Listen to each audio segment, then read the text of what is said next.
J'adore dessiner en général, sauf que la plupart du temps, pour faire du dessin, on a une envie folle de dessiner. On va chercher nos plus beaux carnets de dessin, on va chercher nos plus beaux stylos, notre plus beau matériel. On arrive devant la feuille et là, c'est la panne. Et souvent, quand ça m'arrive, soit en gros je vais sur Pinterest et je cherche un univers, une ambiance que j'aime bien. Et j'ai du coup une petite astuce, je sais pas si je peux appeler ça comme ça, c'est un peu prétentieux, mais il y a un truc que j'aime bien faire. Quand j'ai aucune idée, je me force, j'allais dire c'est du viol. Non mais on peut pas arriver à voir l'idée subitement. La plupart du temps c'est un peu du tâtonnement. Et en fait souvent ce que je vois c'est que quand je vois des petits artistes dessinateurs sur les réseaux, ils sont dans un style de dessin, ce qui peut être bien, mais la plupart du temps c'est pas forcément un style qui est propre à eux. Ça peut être un style un peu mangaïfiant, et encore tu peux avoir ton style dans les mangas, mais je vois souvent des gens qui en fait prennent le style de personnes plus influentes, plus connues, et qui se l'approprient de A à Z.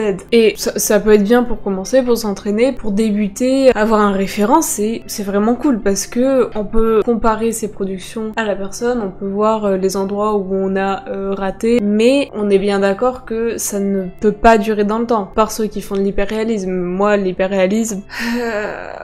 Je trouve ça très impressionnant techniquement, mais oui, tu prends une image et tu la refais. C'est extrêmement technique, tu y passes 1000 ans, et ça peut être un très bon entraînement, hein, je dis pas, moi aussi j'ai recopié des photos, j'ai recopié des images, enfin, mais il y en a qui font que ça, et l'hyperréalisme, c'est un peu surcoté des fois je trouve. On peut faire de l'hyperréalisme et trouver son propre, pas du coup forcément style, parce qu'on va recopier à l'identique quelque chose, mais son univers. Un peu comme, j'ai plus le nom de l'artiste que j'avais pris en référence pour faire la vidéo avec tous mes petits points. En vrai c'est trop cool, artistiquement Instagram et Pinterest c'est des puits de savoir. J'en découvre à l'appel et il y a des gens, ils ont même pas beaucoup de visibilité et ils font des dessins incroyables. Je sais pas si je peux... Oula ma voix, je suis en train de muer, je suis en train de changer de sexe en fait, vous le savez pas moi non plus, mais... Non plus sérieusement, du coup, ce genre de production...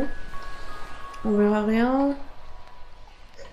Bref, c'est hyper détaillé. Je dirais que c'est entre l'hyperréalisme et... J'ai oublié le nom du mouvement. 3 ans d'art plastique pour pas se souvenir des mouvements qu'il y a eu. Le surréalisme, putain, je l'avais plus du tout en tête. Ok, bon, on va revenir à l'idée principale parce que là je m'égare un peu. Si on veut sortir un peu d'une routine de dessin où on peut juste reproduire ce qu'on voit sans vraiment créer par soi-même, l'exercice que j'aime bien faire c'est de prendre des générateurs aléatoires. Que ce soit générateur d'idées, générateur de mots, générateur de couleurs. Peut-être que je testerai dans une autre vidéo le générateur de couleurs par exemple pour faire un dessin avec des couleurs un peu aléatoires que je vais devoir me débrouiller avec. Je sais pas, pour l'instant. Je vais essayer avec un générateur de mots, voilà, tout simplement. C'est un exercice que j'ai beaucoup fait. J'avais un carnet où je faisais que ça. Je générais 10 mots aléatoires. J'en prenais 3 parmi les 10 qui m'inspiraient. Et je faisais une composition qui reprenait ces 3 éléments. Ça, c'est un exercice que j'aimais bien faire, que je vais refaire là, du coup. Et peut-être que je testerai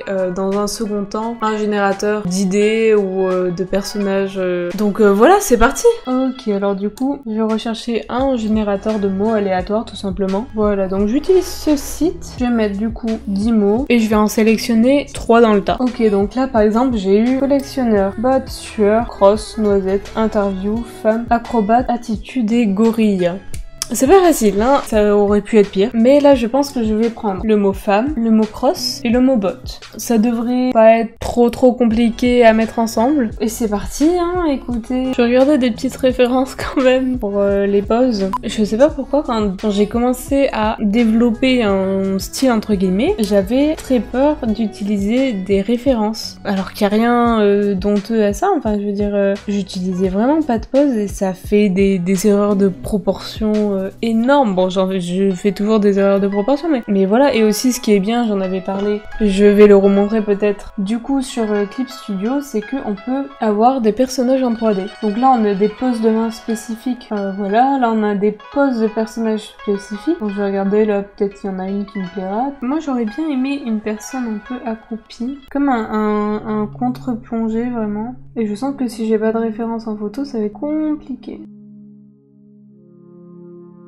Et ouais, je sais, je vois très bien la pose dans ma tête, c'est hyper frustrant parce que je vois très bien ce que j'ai envie de faire. Et bon, bah là, c'est pas très ressemblant, quoi. Hein. Moi, j'ai trouvé une pose qui est pas mal. Je vais essayer de la refaire, je garantis rien.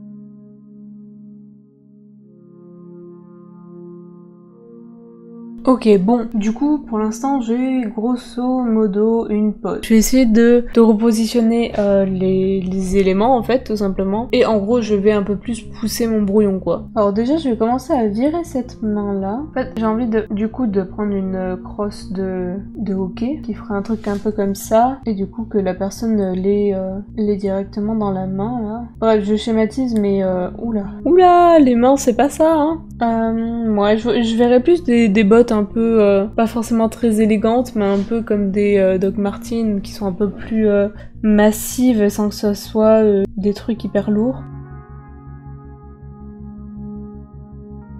La main est vraiment horrible. Je peux pas laisser ça comme ça, c'est terrible. C'est pas incroyable, mais c'est un peu mieux. Et du coup, l'important maintenant, c'est un peu de mettre des habits, de mettre le visage aussi, c'est important. Et là, je vois bien la personne avec un genre de manteau avec une capuche, et je verrais bien un t-shirt blanc et un pantalon un peu normal. Voilà, je vais essayer de faire ça comme ça.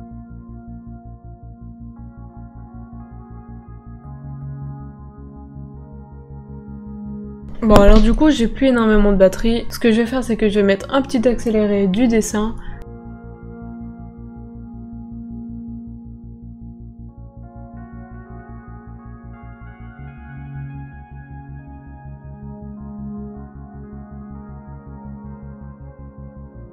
Ok, alors du coup après je reprends mon dessin, je repasse un peu sur mes traits que j'ai fait pour le brouillon pour faire un autre brouillon un peu plus clair, et après je vais venir repasser sur les traits du brouillon pour faire les traits qui seront là au final. J'ai un peu galéré à faire certaines proportions, surtout au niveau de la tête, parce que comme c'est en contre-plongée et qu'on n'a pas l'habitude de dessiner avec cet angle là, c'est un peu compliqué. Et du coup après je viens rajouter les couleurs, les ombres, les lumières, tout ça. Je mets une petite tombe en dessous, un fond uni pour faire l'arrière-plan, et voilà. Donc j'espère que ça vous donnera des idées. Voilà, moi quand j'ai pas d'idée pour dessiner, c'est ce que j'utilise. Après, il y a d'autres méthodes aussi, donc je ferai sûrement d'autres vidéos comme ça. Mais en attendant, on se retrouve dans une prochaine vidéo.